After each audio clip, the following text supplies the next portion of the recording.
वन्दे वाञ्छितलाभाय चन्द्रार्धकृतशेखरां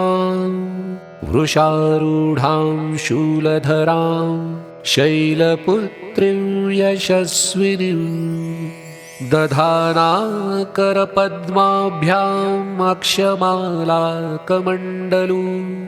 देवी प्रसीदतु मयि ब्रह्मचारिण्यनुत्तमा पिण्डजप्रवरारूढा चण्डकोपास्त्रकैर्युता प्रसादं तनुते मह्यं चन्द्रघण्टेति विश्रुता सुरासम्पूर्णकलशं रुधिराप्लुतमेव च दधाना हस्तपद्माभ्यां कुष्माण्डा शुभदास्तु मे सिंहासनगता नित्यं पद्माश्रितकरद्वया शुभदास्तु सदा देवी स्कन्दमाता यशस्विनी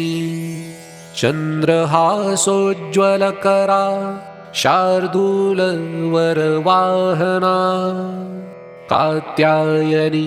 शुभं दद्यात् देवी दानवघातिनी एकवेणी जपा कर्णपूर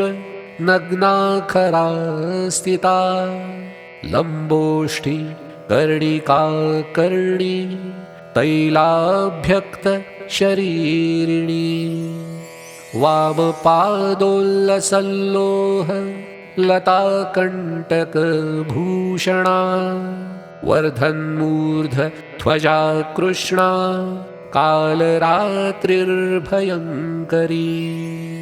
श्वेते वृषे समारूढा श्वेताम्बरधरा शुचिः महागौरी शुभं दद्यान् महादेव प्रमोददा सिद्धगन्धर्वयक्षाद् यैरसुरैरमरैरपि सेव्यमाना सदा भूयात् सिद्धिदा